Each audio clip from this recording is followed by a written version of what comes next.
This is Terry House from the Talkback Fans Podcast, and you're listening to the BBQ Central Show with the incomparable host, Greg Rempe.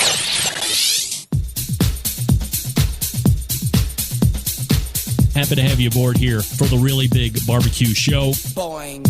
We cook because we have to, and we grill because we want to. Hit me. Fine, how's it going?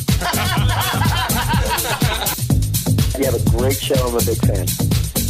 Boing. So what seems to be the problem here? This man looks like he's dead, and he's in the crackle.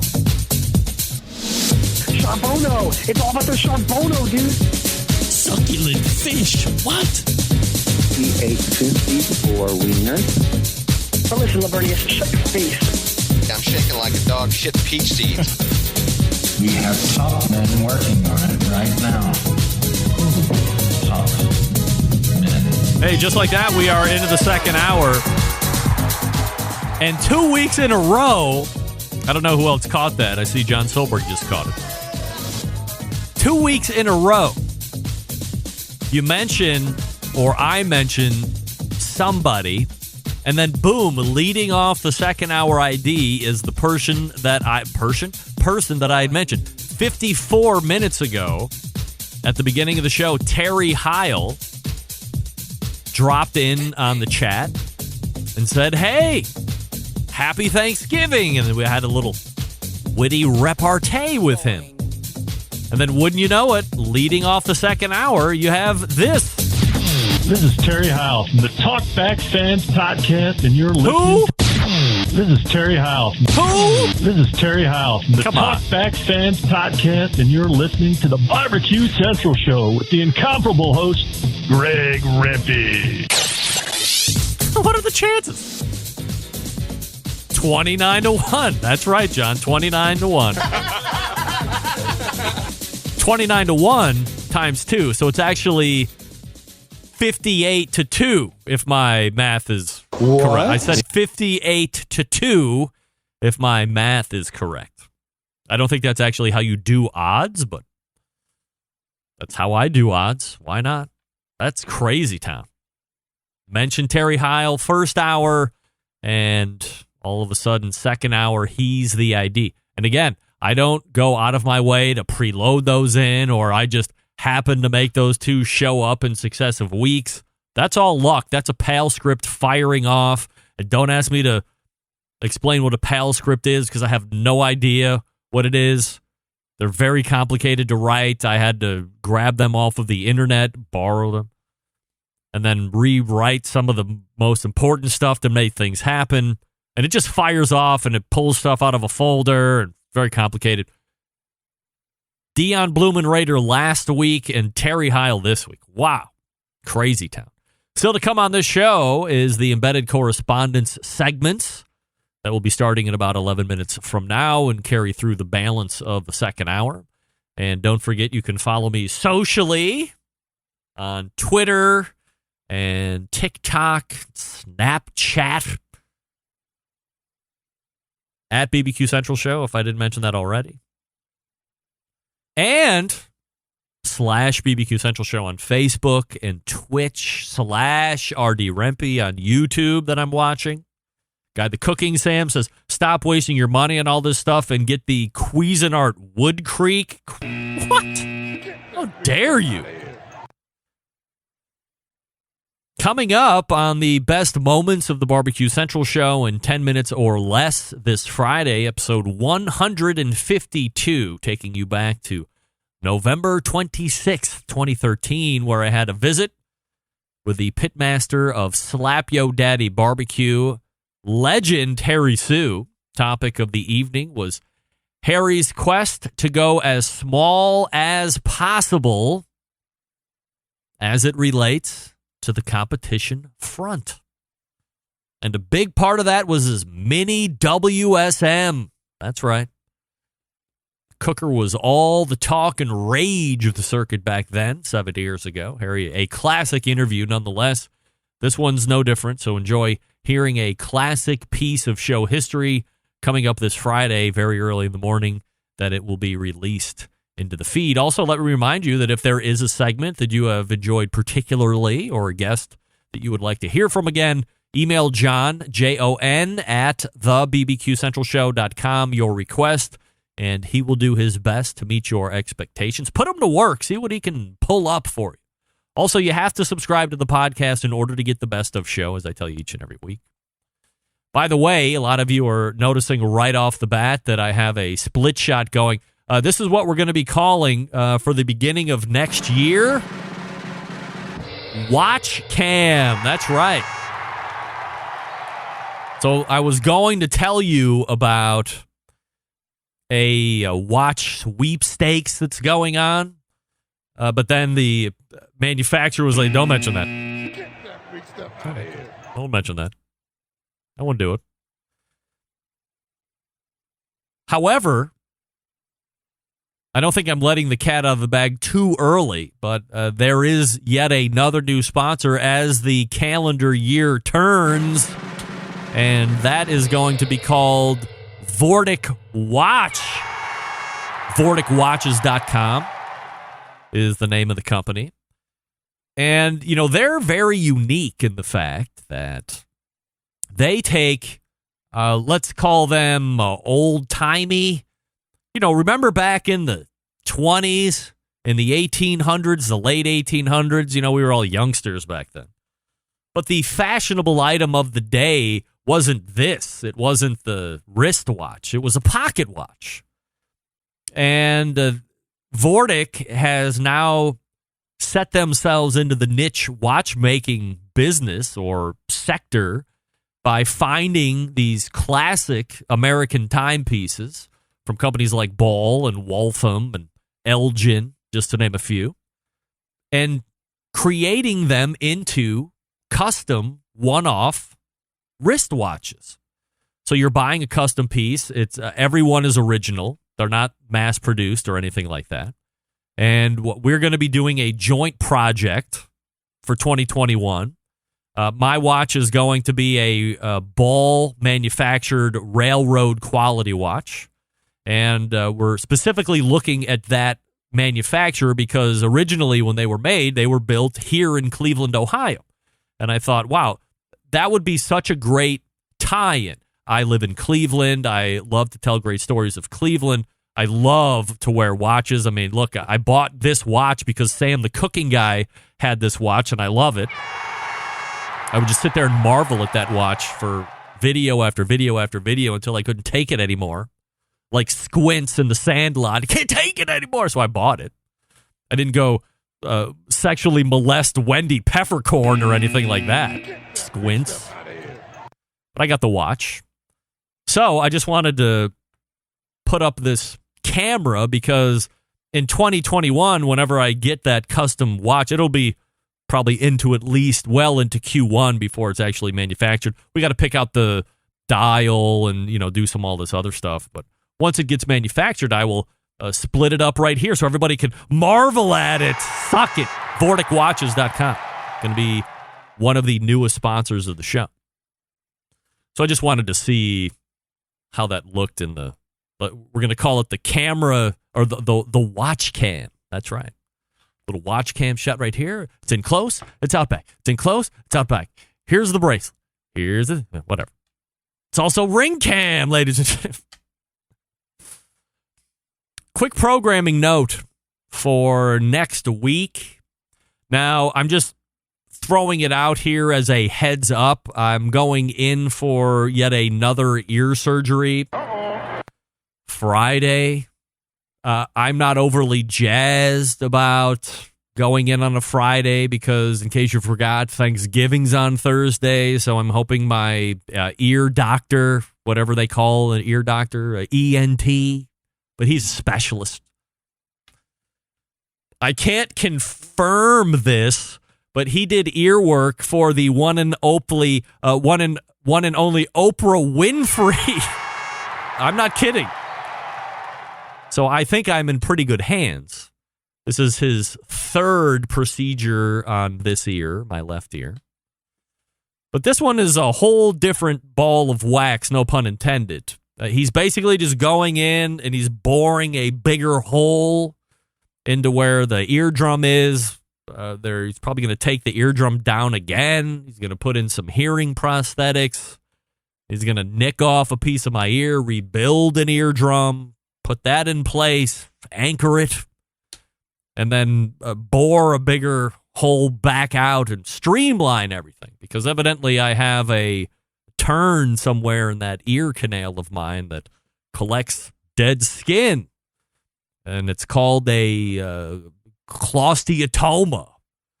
And over time, it will grow through the back of my face, eventually severing my left facial nerve, causing face droop. And eventually, like in 25 years or so, will grow into my brain and be my ultimate demise.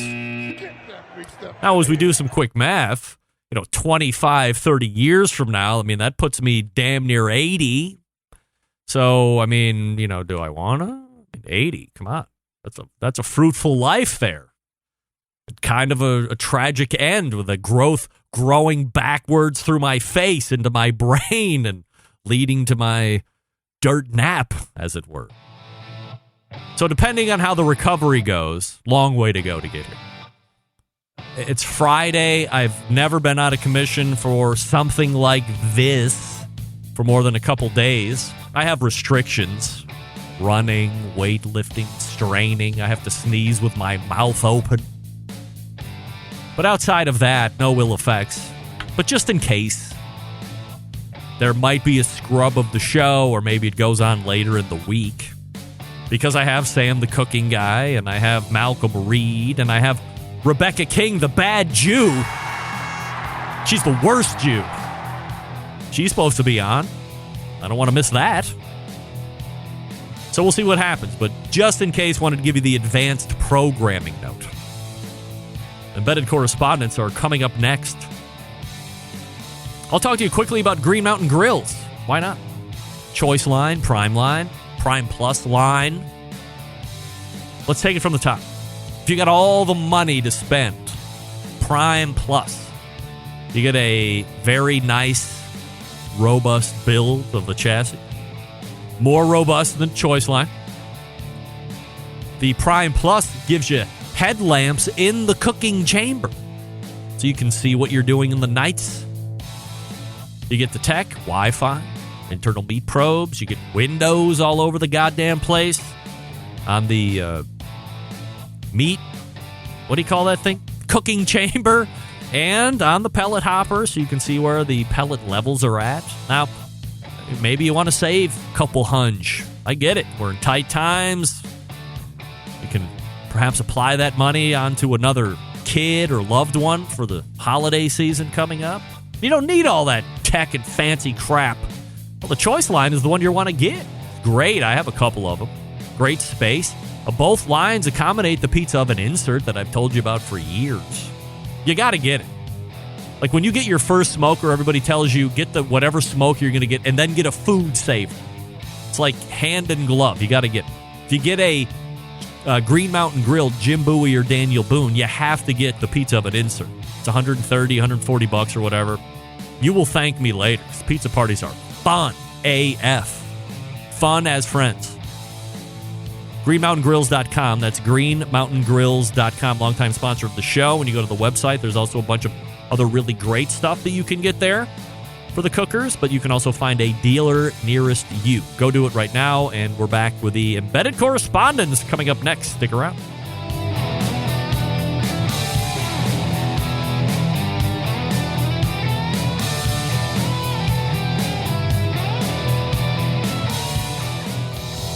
Monthly visits from a killer hog, a cooking guy, a man named Meathead, the author of Barbecue Bible, a grill girl, a bristly barbecue journalist, and the malfeasance of the barbecue world known as the Embedded Correspondents. Only found right here on the Barbecue Central Show. This portion brought to you by Pit Barrel Cooker, the most unbelievable outdoor cooking device on the planet, currently available in 2 sizes, but there are more sizes to come sooner than later, whether you're a beginner or professional.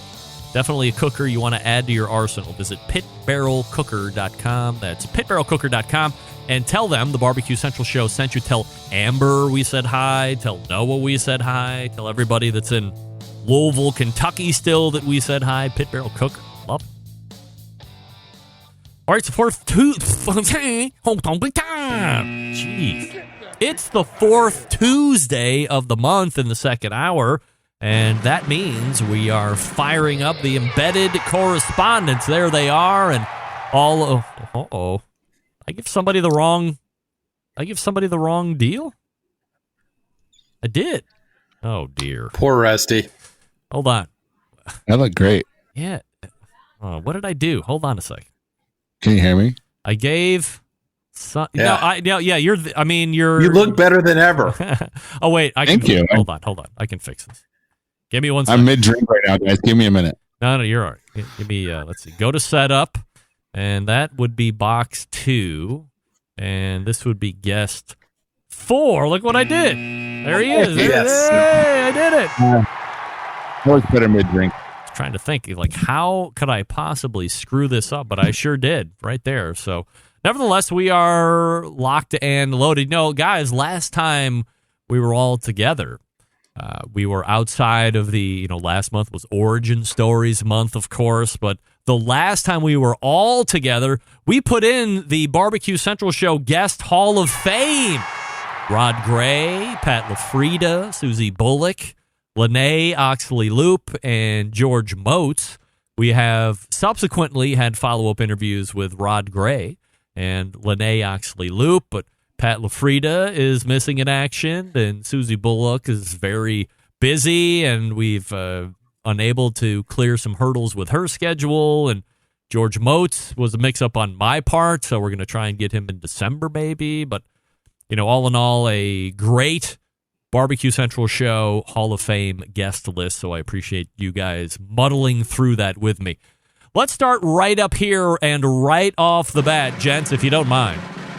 We'll go around the dais, and we'll start with Rusty Monson from Salt City Barbecue. Does anybody want to call out any big-time barbecuers for shining on them recently or showing up to social gatherings late or anything like this? Rusty, yes or no? I'm just going to say that, if you make plans with someone, and you can't make it, just apologize. That's all I'm going to say about it. Just say sorry. I don't know what you're talking about, but do we want to call anybody out by name? That's what the question was. Yes or no? I played the fifth on that one. That's a no. That's fine. All right, Doug. Have you any desire to call anybody out by name, whether for shining or showing up late to social gatherings? No, if it affected me directly, I'd tell them face to face. But I think, at the end of the day, we're all barbecue cooks. And I will say, don't have other people cook for you, and don't forget the small people. That's all I'll say. All right. And John, anybody that you're looking to grind an axe on potentially? I got no axes to grind. I'm just happy to be here with the only important big name barbecue people. That's right. Sitting right here on this panel. Doug Scheiding and Rusty And we're Monson. happy to have you. Absolutely. No doubt. All right. So that was a little less productive than I was hoping for. Perhaps remember, folks, I don't know if you ever heard Daniel Vaughn say on the show, but we are courageous on the show. I just would like to repoint that out. Nevertheless, we continue on. John, let's start with you. Given the choice of lump charcoal or briquette or gas in order to cremate a body, which fuel are you going with and why? There's only one choice, and would be lump. There's only one choice. Why? You have to go with lump. You don't want your loved ones smelling like gas. You just don't want them to. You just got to go with the lump. Got to go with the lump. All right, Doug, your choice of cremation? Don't like the taste of charcoal personally, so let me taste like gas, to quote a Traeger ad. All right, taste like gas. Rusty, your cremation preference? Yeah, I was going to say gas just for the effectiveness of it, but John convinced me otherwise. I don't want to be, I don't want to have that person smelling like gas. So yeah, let's do some lump. All right. I mean, I have a good smelling affair. Maybe it's me not having had to deal with a lot of ultimate demise in my life, but are there a lot of people that if they get cremated, the living folks bust open the jar and whiff? Like, you're really worried about your loved one smelling like gas, or you want a wood smoke scent to their remains? I mean, what are we talking about here? Hey, there's so many purists out there that hate gas. Why would you take your loved one to their final resting place on gas after you sit around and hate gas all your life? Yeah, that's right. You have a nice hickory smoke. That's right. Yeah, come on. What are you talking about? All right, before we get into the doable. Thanksgiving stuff here, guys, let's go around the table. Doug, we'll start with you, little outside of the box. Favorite Western movie? So for me personally, I'm going to classify it as I normally do. The Deadwood series was fantastic for me. Is that a movie? Today, it was a series on HBO, so it was a Western series. That's for me. I'm not a Western guy, but today my father-in-law was here and we watched the Western Channel for no less than 5 hours, 6 hours today. Wow. And anything with Raquel Welch in a Western movie, I'm in. Oh, okay. We watched Hanny Calder today. Wow. So, and of course, any old John Wayne, El Dorado, The Alamo, True Grit, etc. But yeah, Raquel Welch was in some Western movies, and I saw one today. All right. Well, I can pretty much also surmise that any movie with Raquel Welch is going to be a good movie. That's just me, a legendary beauty. Thank you. Yeah, who cares about how good the movie is? But there you go. However, I would like to point out, Doug, you did not answer the question, but that's fine. We move on. John, your favorite Western movie? Hands down, the greatest Western film of all time. Here we go. It's like picking your favorite tattoo, but it can be done. The Good, the Bad, and the Ugly, 1967, 2 hours and 58 minutes of Western greatness. Wow. That is a dialed-in take right there. See, that's how you do it, Doug. Rusty, favorite Western movie? As a huge fan of Western movies, and it's my number one favorite genre, I've seen literally thousands upon thousands. I will say that the Deadwood technically is a movie because the last one was a movie.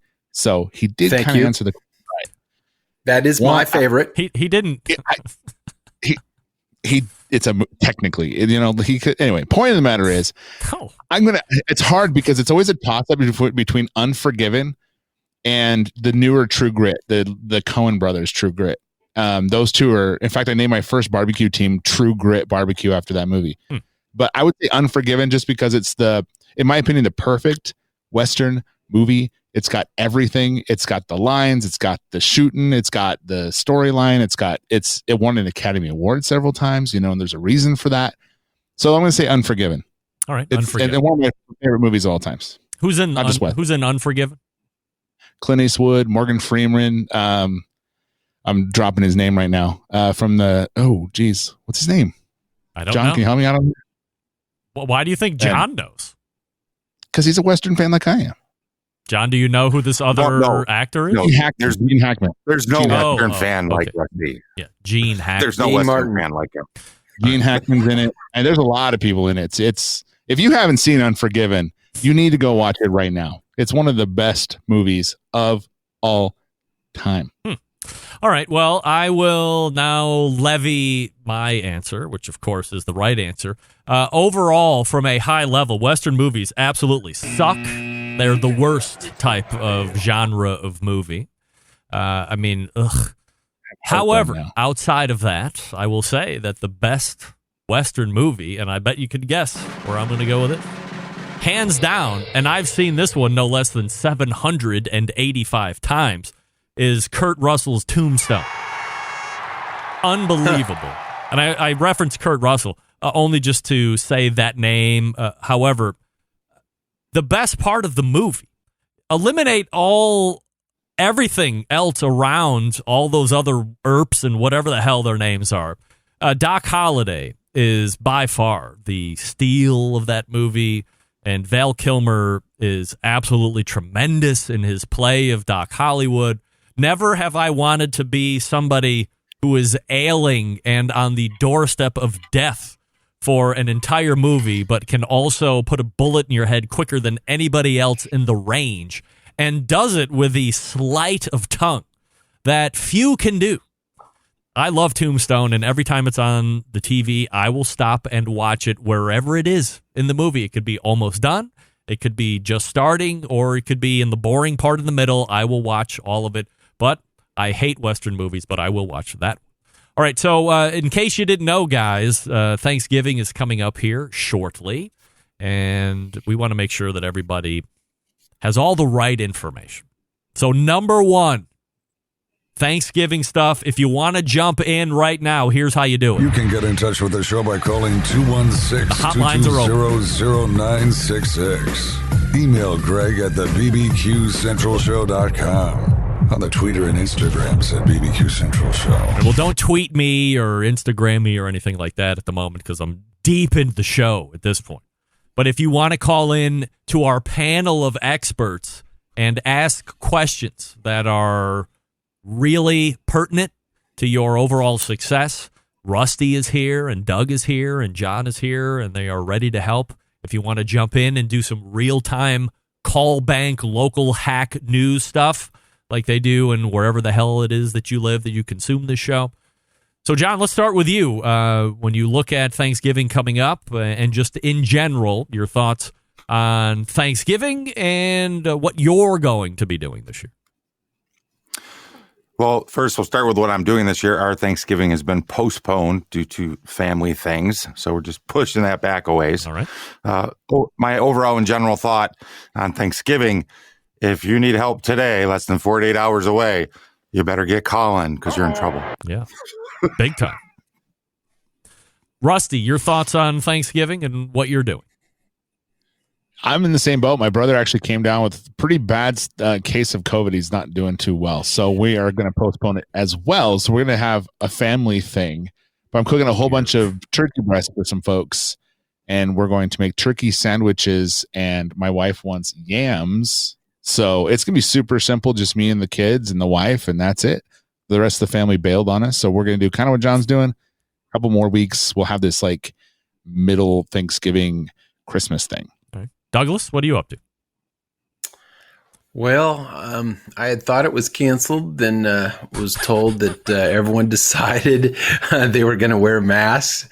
So I coasted last night, had Thai. Tonight we had pizza. Tomorrow I'm doing chuck steak. I've got a couple of my brother-in-laws in and a couple of nephews and nieces in. So we've got a few people. But tomorrow's chuck steak for lunch, and I'm doing a pork butt for tomorrow evening. Mm-hmm. And then Thanksgiving, and drum roll, please. All right. I'm doing a turkey taste-off. Yes. It's going to be my fresh spatchcock turkey on a Traeger versus a Popeyes turkey. I bought one of the Popeyes turkeys. Yes, I did. Like the one with the fried chicken pieces in it? No, it's a fully cooked turkey for $40 that you get, and you just reheat the damn thing. Really? Yes. Wow. Yes. All right. So, I mean, you know, best guess, do you feel pretty good about your spatchcock turkey taking the cake? I hope so. I better well. I do inject it with Tony Chachery, so yeah, it better well damn win. So, but and then I'm also doing a ham, but in charge of a few sides: Frankencorn, mac and cheese, green bean, white trash green bean casserole, and all the gravy I can drink. Oh my! What's Frankencorn? I've never heard of that. It's like a jalapeno cornbread that's very moist and creamy. Mm-hmm. You use cream corn in it and a little bit of, I think it's butter and sour cream. You put that in the cast iron skillet? Yep, exactly. All right. Exactly. But it's got to be the jalapeno cornbread that you use because I like a little spice to it. So, yeah, doing that. All right. So I'll be doing tomorrow, holding up a lone family tradition, the big spaghetti night as a lead-in to Thanksgiving, as I was growing up as a youth in Cleveland, Ohio, and even Saratoga Springs before that. The Wednesday leading into Thanksgiving was always a huge pasta night, where my mom would make vats of homemade pasta sauce, and away we would go. And then we have a 12-pound.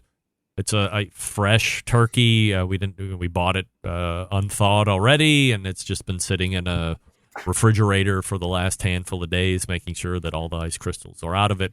And I'm going back and forth on a spatchcock or keeping it whole. So let's go around. Let's see what everybody thinks I should do. Rusty, we'll start with you. Should I fight my fight and say spatchcock, or should I let the women rule the roost, and if they want to do whole bird, relent and say whole bird? I would say spatchcock, because when it lays out and the way that you cut it, it looks real slick. So I think if you presented it properly, they would change their mind and then forever be spatchcocking. So I think it has a really cool, you can make it look real nice. I think it looks better sometimes than a whole turkey sitting out. I know it's very traditional, but that spatchcock turkey you laid out and cut right can look really, really, really pretty. And it's easy to grab food off of it. It's easy to cut it. Tastes better because you're getting smoke from all sides. You're getting flavor from all sides. It's easier to cook. Cooks faster. All the things. So I would wow them with your spatchcock skills. And next year you could be doing it, and the year after, and the year after, and the year after. Doug, fight worth fighting? Yes, I used to do fried turkeys all the time, and everyone loved the stinking fried turkeys. Ew. But the last couple of years, I've convinced them that the spatchcock turkey is better. Just make sure you have a great pair of kitchen shears, because that backbone ain't a chicken. Let's just say it's big. All right, John, fight worth fighting or no? Keep it whole, man. Keep it whole. Oh. Truss it up pretty. Make it. Truss it perfectly up. So it's got truss it up, baby. Make it sexy. And smoke it sexy. Don't over smoke it so it's black and put it on Instagram. Tell me how great it is, because it ain't. Make it look mahogany beautiful. Pull it off at the right moment. Yeah. Get it on that platter. It's just, there's nothing sexier than a whole turkey sitting there. Be it, you can carve it. We know how. You can cook it right. We know how. Is it going against our live fire grain to do a roast turkey in the oven? Does it have to be barbecued or smoked, Doug? I mean, your eyes are telling me that it's sacrilege. Absolutely, yes. I only use my oven if I need to keep it at 140 and keep it warm for a short period of time. Otherwise, I don't use the oven. We don't use it anymore. Rusty, roasting a turkey is sacrilege? I wouldn't say it's sacrilege, but you're missing out. Like I can remember the day I had a smoked turkey for the first time, and it was you don't ever want to cook it any other way. It's almost like they were meant to be. It's like peas and carrots. So it has to be smoked. It has to be. John, are you going to take a contrarian position? I say it's dealer's choice, first of all. I can roast a chicken a lot better in the oven than I could do it on a smoker. And there's a good chance a lot of folks will have the same results if they go to the oven. So if you've never smoked one before, this Thursday's not the day to do it. So no harm, no foul. Go to the oven if that's what you got to do. All right. So we'll see what I'm allowed to do and what I am told to do here as we enter into Thanksgiving 2020. Guys, real quick, before we head into the break here, Rusty, did you think we would be out of COVID by now? No, I did not. You didn't? Back in March, you thought we would be free and clear by the end of November? No, because they actually said that we wouldn't be. So I kind of listened to the experts and thought, okay, well, they're probably right. It's probably be another year. So that's always in the back of my head. Now, did I think it'd be worse? No, but it's crazy. Doug, do you think we'd be out of it by now? Yeah, I thought we'd be on the downhill decline, but I'm just amazed at the incredible spikes that we're having. I mean, we had 20,000 in Texas today, so wow. And 175 in the U.S. So it's just maybe I didn't want to believe it and I was naive, but yeah, I wasn't thinking of the cold weather up north and all the people having to be indoors, which is a problem because I mean, hell, we were 80 degrees here today. So John, did you think we'd be out of it by now? No, I was hopeful, but I kind of fell off of that in September. I'm hoping for March of 2021. That's what I hope. I thought 100% we would have been out of it. Of course, I'm wrong. I really hoped. I thought we could mitigate, but I think we got bored and decided, F it, we're just going to go ahead and live life. And now we are reaping what we've sown, or some of us reaping whatever. But, I mean, it is, Ohio is spiking the likes we have never seen. The other day it was 12,000 new cases, and that had jumped from 8,000 on a previous day. So it is absolutely going bonkers. And I agree, Doug.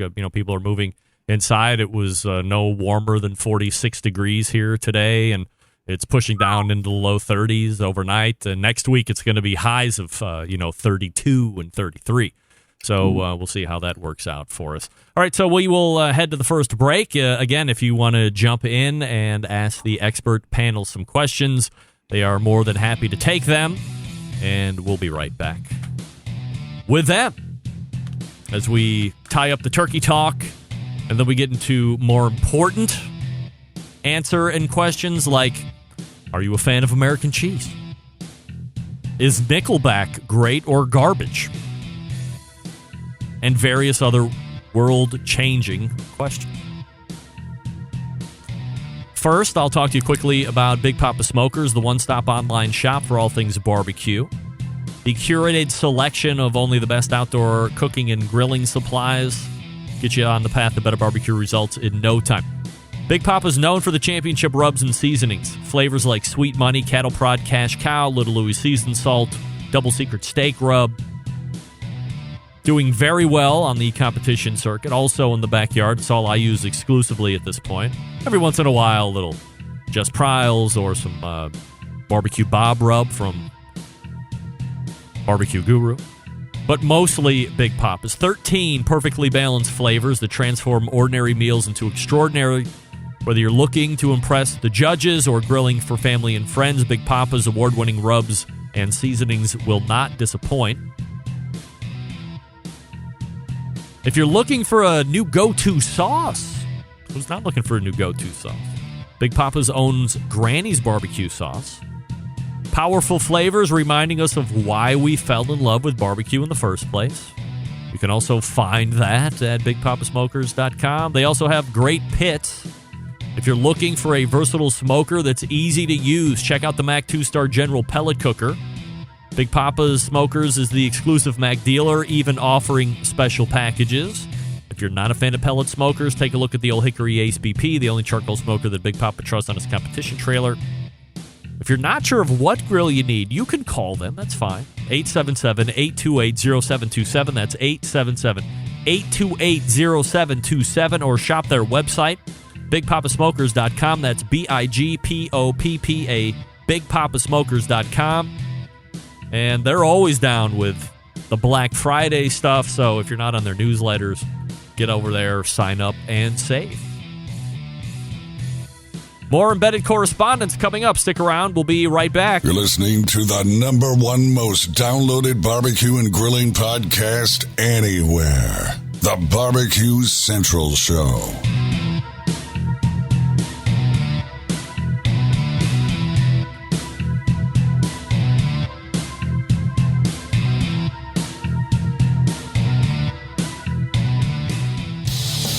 Celebrating over 10 years of prolific and unparalleled live fire barbecue and grilling talk. And yes, it's still being done from Cleveland, Ohio. You're listening to the BBQ Central Show. This portion of the show being brought to you by Smithfield. Head on over to smokinwithsmithfield.com as the year turns for the Committed Cooks program. You can also get grilling tips from Chris Lilly and Darren Worth and Ernest Cervantes and Childs Cridlin. Mouthwatering flavor and no artificial ingredients. Hallmarks for Smithfield. Quite simply, some of the fresh and best pork that money can buy. Trusted choice of world champion pitmasters for use at the circuit and at the Hume. And we're rejoined by the Embedded Correspondents. Rusty Monson's there top right, and Doug Scheiding's bottom right. And there's John Solberg in Michigan just underneath me, bottom left. as we tie up Thanksgiving. All right, so is there any other Thanksgiving stuff that you guys are into? Let's assume it was like a normal year of Thanksgiving. Like, do you normally have big-ass blowouts, or is it just close family? And what are some of the favorite, perhaps non-traditional food things that grace the table, like side dishes or desserts or something like this? Rusty, go ahead. We usually have huge blowouts. We have the whole family at the house. We have the whole 6 different tables set up. I'm cooking for days. I'm putting stuff into vac seals and getting it ready to reheat and getting it ready for everything. And I like to take everything on myself. And then so I stress the whole day and I'm a complete mess.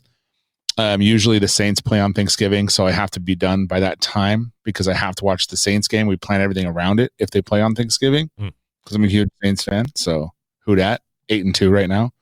I'm the traditionalist, man. I really like the traditional stuff. I went as far as to try and cook venison for a couple ones. Didn't work out. No one liked it, but whatever.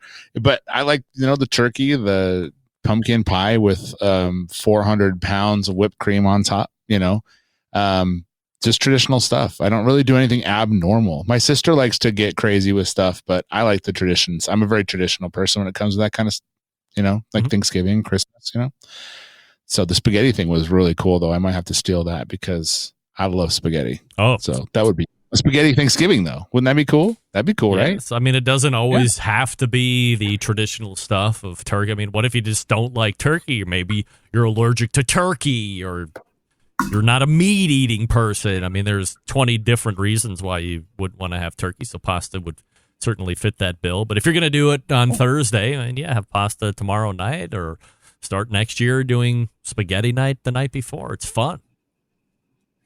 It's my specialty, so I have to. Spaghetti's your specialty? It is absolutely my specialty. I lived alone for a long time, so I made spaghetti literally every day, and I've perfected it. It's like my, thing. All right, well, tell me about your red sauce then. Go ahead. Red sauce? Yeah. I use I screw this up, the tomatoes. Crushed tomato, San Marzano. Yeah, thank you, San Marzano. Diced, I always say it. Fire roasted, Prego Especial. Mash them up with my hands, put them in. Put some. I do a garnet, in there with some, bay leaves, peppercorn, a little bit of parsley stem, and put that in. What I'll do is I'll cook the mirepoix first. So I'll put in onions, put in carrots, put in celery. I like to do leeks as well. So what I'll usually do is take all that and blend it and pulse it. So it gets little small chunks. And I put prosciutto in, chunks of prosciutto. So like good sized chunks. And I'll let that cook, and then we get that good, caramelization on the bottom. And then I'll put the tomato sauce in, let that boil for a while with the garnet. And then I'll put in some basil. Basically it. So I just let that go for a while. Tastes super, super good. I make my own pasta. And serve it usually with just prosciutto, but sometimes I really, really like to do Italian sausage, like big hunks of Italian sausage, almost molly. So it's like we kind of do the prosciutto for a while, and then we kind of get over it. Then we go to the meatballs, and we go back to the prosciutto. So that's basically the gist of it. All right. Doug, anything outside of the ordinary that you really like on a normal Thanksgiving? Well, actually, I received a text from Head Country, their marketing person, I guess it was about a month ago, and she said, "What is your favorite thing on Thanksgiving?" And I, of course, other than turkey, which is the natural answer, prime rib roast. And responded back, perfect answer. They didn't have a recipe for that, so she asked me to develop a recipe for that. So they released it last week, and now it's up on their website. So I've got a prime rib roast recipe up on Head Country's website, among others. Do you have a favorite dessert? Do I have a favorite dessert? Bourbon pecan pie. My wife calls it an old-fashioned pecan pie, so I like that. All right, John, anything out of the ordinary? Well, since I am the primary cook for Thanksgiving, we do traditional for the most part, but every few years, my family allows me to do a lasagna dinner. with a homemade red sauce. The lasagna. Anyway, I do my red sauce. He's out. But every few years, the family lets me do lasagnas. I do a sweet Italian lasagna, a meatless lasagna, fresh baked bread, and they like it.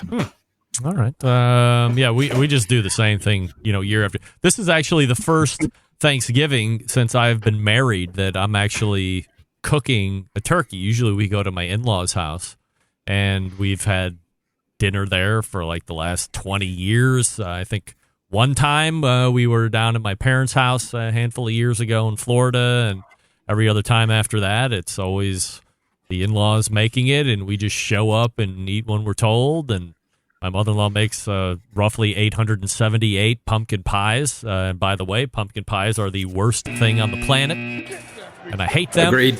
Every once in a while, she'll make like a apple pie to appease me or something along these lines, but mostly it's pumpkin pie, and so I have to suffer with that. But I'm not a very big dessert guy anyway, so no big deal. But nothing out of the ordinary. So I think we're attempting the stuff and muffins that Meathead was talking about on Thursday, where we're gonna take the muffins and just drop them in the muffin tin pan or whatever the hell you call those things, and bust them out individually and top them with gravy and all that stuff. Like Doug, I'm a big gravy guy, so the more the better. I love that stuff. And it's not to cover up bad turkey. It's just a flavor enhancer, if you will.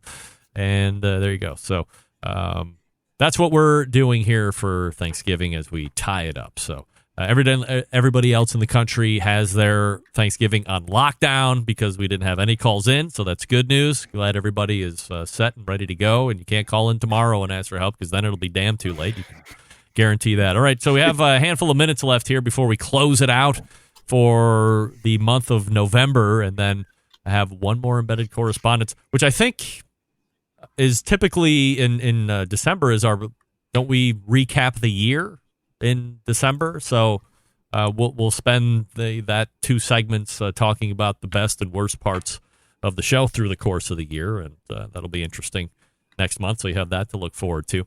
John, let's start with you. American cheese, fan or not? Absolutely love it. It's never not in the fridge, and if it's not in the fridge, I'm running to the store. Right. Just you got to have it. It's a got to have product. Doug, American cheese fan, yes or no? No. Of course. Snob. No. Russ, why not? Yeah. There's no application that you think American cheese works. No. What do you like, Havarti? I have to say, yeah, Oaxaca and Mexican blend, sharp cheddar. But I did have a burger this week that was incredible. It was a smash burger with cheese, and the cheese, oddly enough, was on the bottom, not the top, and it was American cheese, and it was amazing. It was. It made me rethink my position, actually. Rusty, American cheese or not? Side note on cheese, when you're doing the spaghetti, you have to use pecorino, not Parmesan. You're wrong, but okay. Yeah, and by the way, pumpkin pie is the greatest thing ever. You guys you have severe behavioral disorders. It's the grossest. Okay, so now we're going to diverge.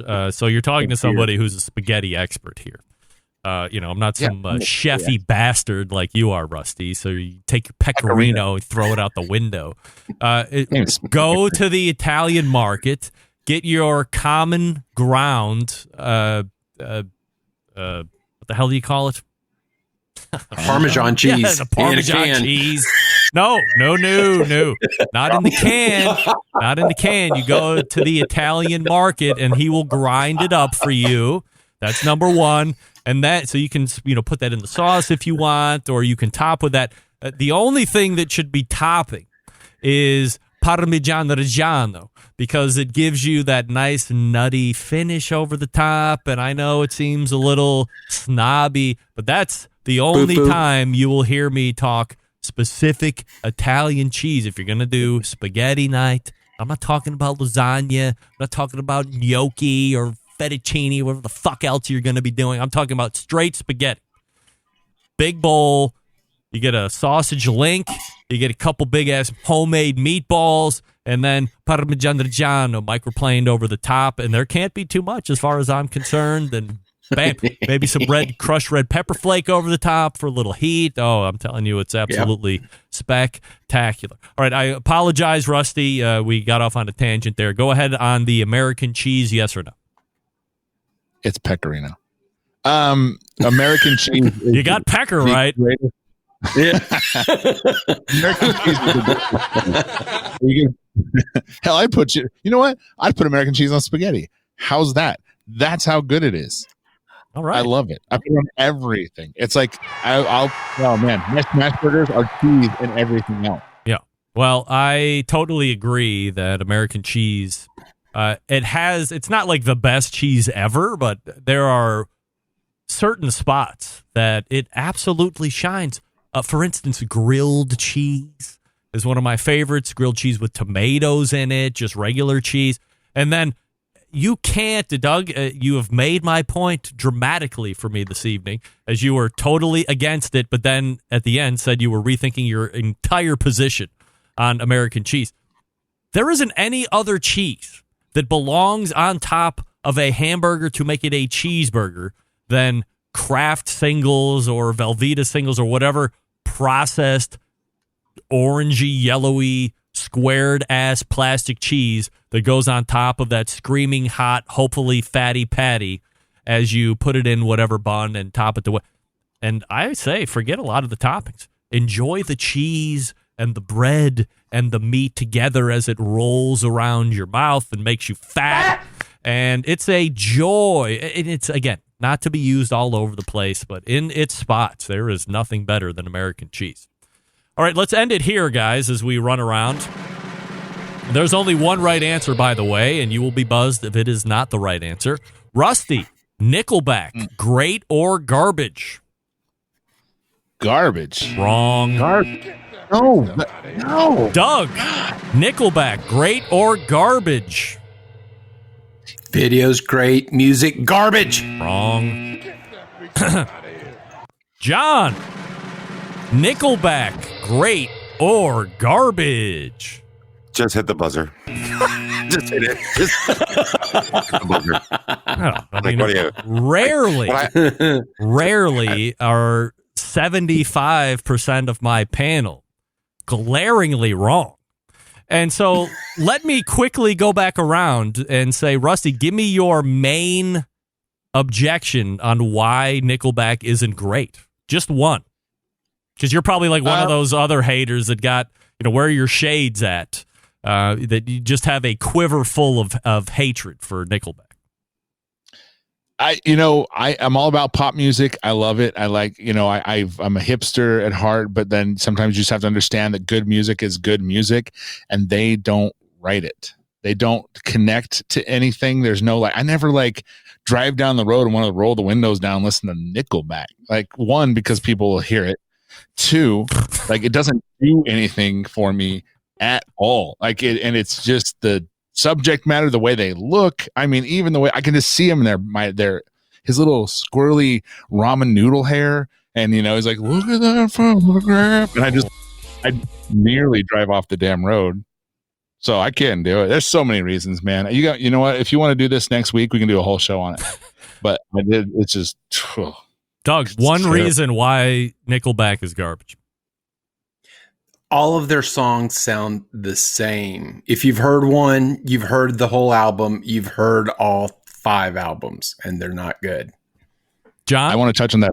There's actually a YouTube video you can go watch where they do a thing where the one they had on the first album now, and they did it together, and it's the exact same song. Go look it up on YouTube. It's hilarious. That's what I'm saying. They all sound identical. All right, we're turning Rusty and Doug off. Go ahead and talk all you want. We've turned you off. John, your reason that Nickelback is bad.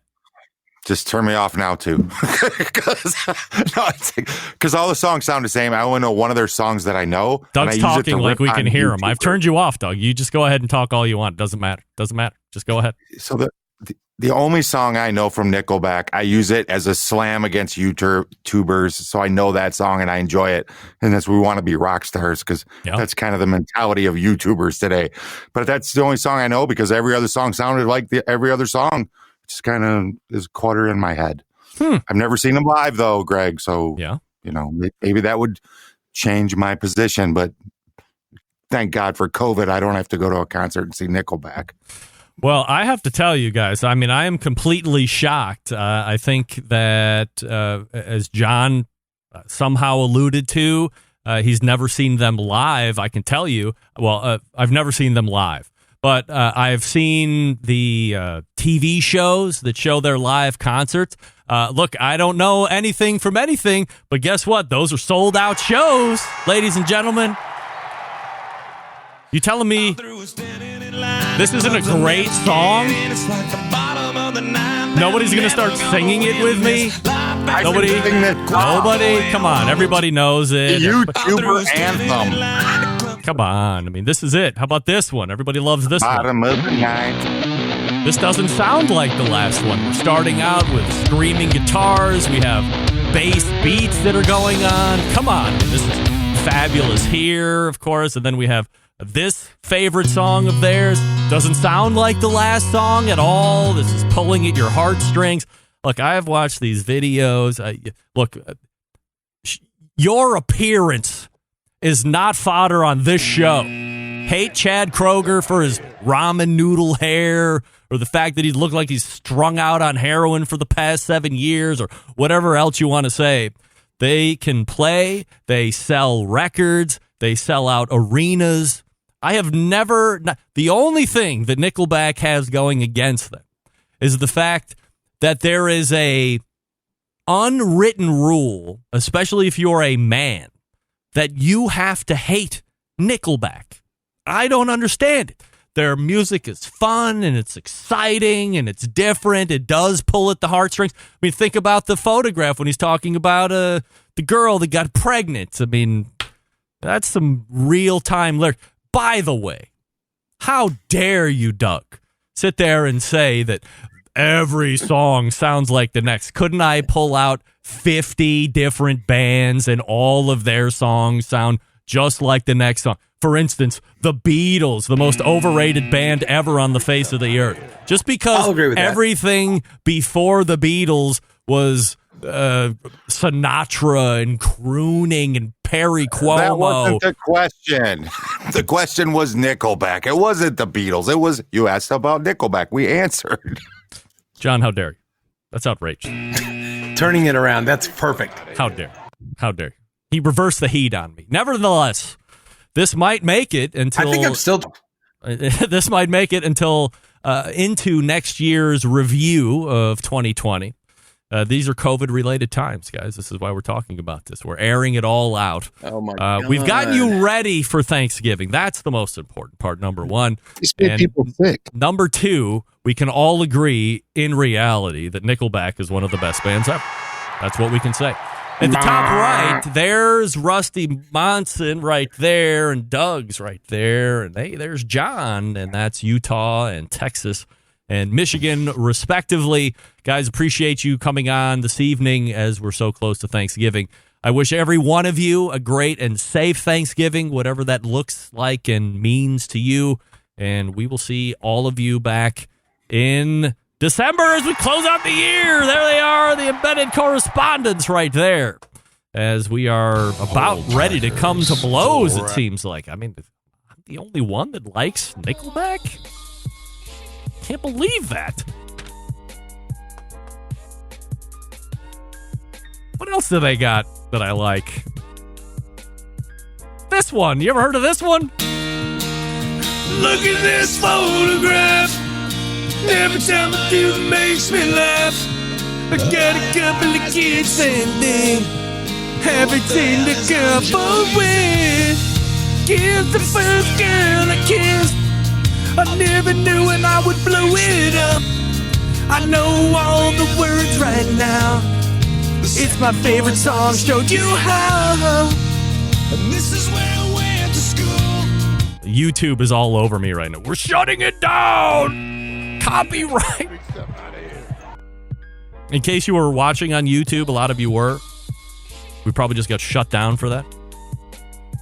Hey, the BBQ Guru is right here telling you that outdoor cooking can be easy and fun, especially with the monolith. We learned about that. Bottom of the first hour with Derek Riches. Made by Oplex. It's got a built-in power draft fan. So now you can have smarter control and greater freedom with automatic temperature control devices. Easily choose your cooking time and temperature. Let the monolith do the work of a sous chef or barbecue pitmaster. And with minimal effort, you now have oven-like precision at the grill. You can serve the tastiest, juiciest meals each and every time. Woofa! We're back to wrap this show.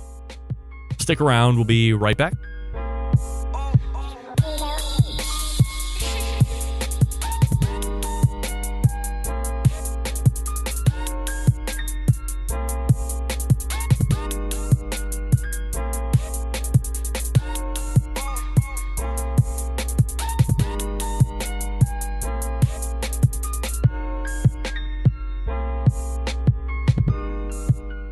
Whole packers, full racks, legs and thighs, injecting butts. If you've never heard this before, you might think you found the best XXX show ever. Let's get back to the most homoerotic host out there today, Greg Rempe. All right, welcome back. Don't forget to sign up for the smoke sheet over at bbqnewsletter.com. Coming out every Wednesday with cool news items covering the live fire industry. Through newsletter form, this show does it audibly. They do it through the written word.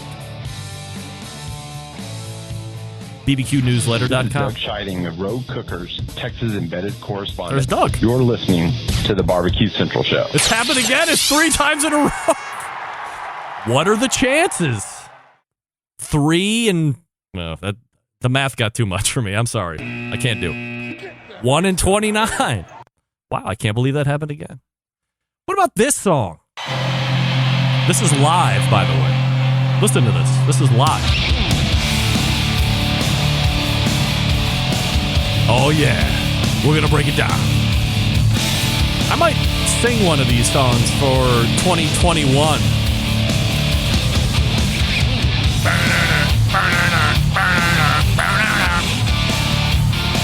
Oh, it sounds so good. Let's hear how Chad Kroger sounds in real life. Let's hear it. Oh, sounds great, just like the album. All right, I don't know what you guys are talking about. Kooks. All right, let's go ahead and wrap it up all the way back in the first hour.